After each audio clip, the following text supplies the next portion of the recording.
Cherry to eh. O, na naka, ano na. O, sabi ko, mo, lagyan mo ng, di ba, asin, bawang, paminta. Kahit yan ang partner natin sa dinding bukas. Bukas na lang. Bugas. Pwede na. Ano kung nalagyan mo? May paglalagyan mo? Lemon. Yan, may panubos. Sa kanya buhos yung lemon. Tapos ibabad nyo lang yan, guys. Mamaya, ibabad lang natin. Iras natin siya kasi mamaya ipiprito natin. Yan na, guys. Ipiprito ko na siya para mamaya iluto siyang machupos.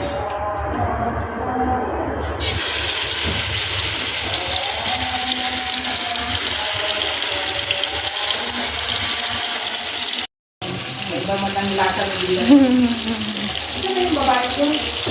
Ito!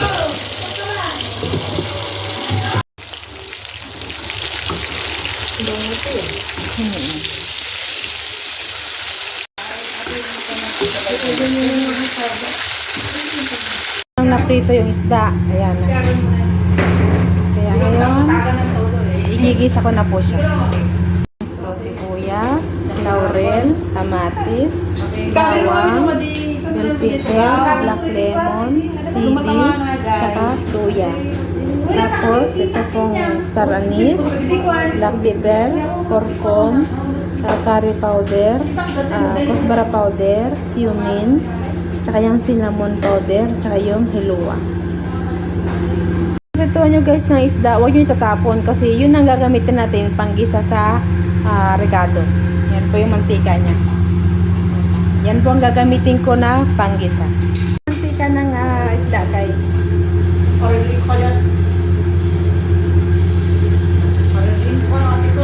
Lalagyan din isa-isa yung mga regado. Ito po yung bawang.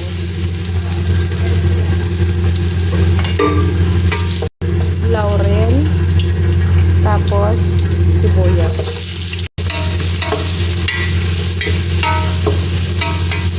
Ito yung luya.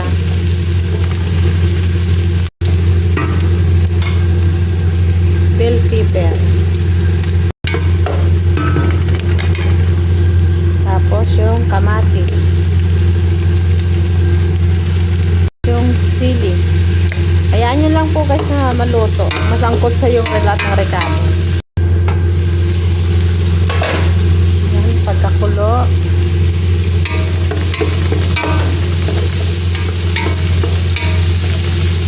Lagyan na po natin yung ingredients na nakaprepare. Yan, kurkum, curry powder, kusbara, black pepper, cumin, cinnamon, hilua, tsaka yung star anise at black whole pepper. Haluin nyo lang po ng haluin, tapos hayaan nyo lang po siyang maluto. Masangkot siya.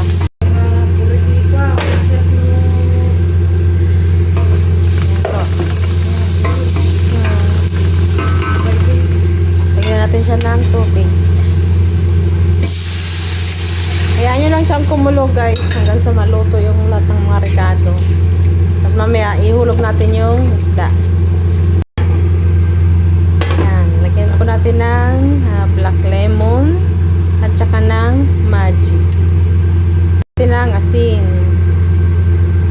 Tapos kumukulo na, kaya ihulog na po natin yung isda. Ito po yung pinirito ko kanina guys, ihulog po natin. Tapos hayaan nyo lang guys na kumulo para maglasa yung sabaw. Kasi mamaya hanguin din natin yan pagka atansya mo naglasa na. Kasi ihulog naman natin yung bigas. Sumukulo na, naglasa na yung yan, yung tansya mong naglasa na yung isda, okay na. Hanguin na po natin kasi ihulog natin yung bigas. Kailangan tanggalin nyo po sila yung hindi pa siya sira para mamaya ipapatong natin sa mamaya sa bigas. Nahango ko na yung isda. Yan. Binango ko na yan na po. Yan. Ngayon itong bigas ko, binabad ko na to ng ilang oras ko binabad. Ngayon dinugasan ko siya ulit tapos in-strainer ko. Ayan na po siya.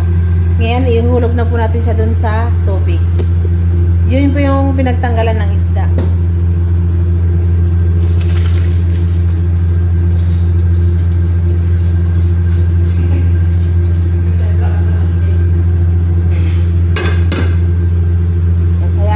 po siya, ganyan lang. Hayaan nyo lang siya na matuyo hanggang mamaya. Silipin natin kung wala ng tubig yung sinalang ko. Yan. Yan, tuyo na. Pero may konting tubig pa. Kaya, ngayon, ilalagay natin itong hinanda kong itong bell pepper, lemon, tsaka itong coriander powder. Ilalagay po natin siya dun sa ibabaw ng para po mabango. Ilagay po natin yung lemon, guys. Tsaka itong bell pepper, tsaka itong coriander. Tapos pong ilagay yan, itong isda po na hinangon natin, ibabalik po natin siya dyan. Tapos inina na siya. Hayaan nyo na po siya, guys. Yan. Hayaan nyo siyang, hayaan nyo may maluto yung kanin. Tapos salatin ng gastir. Tapos ngayon sisilipin natin kung natuyo na yung tubig.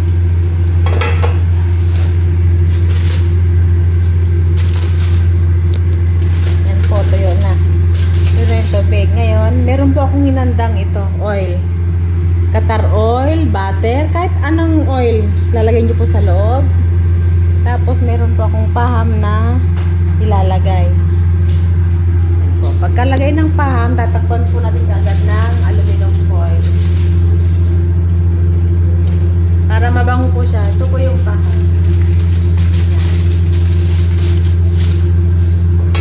Takpan nyo lang siya kaagad, guys. Para mag-ano yung amoy sa loob. Mabango. Ngayon luto na, kaya tatanggalin na natin at kasi hanguin ko na siya. Yan, tatanggalin nyo lahat yan, guys. Tanggalin nyo itong bilagay na paham tsaka yung isda kasi ipapatol mamaya sa kanin. Yan, guys, tinanggal ko yung isda tapos ayun yung kanin. Ngayon itataob ko na po siya.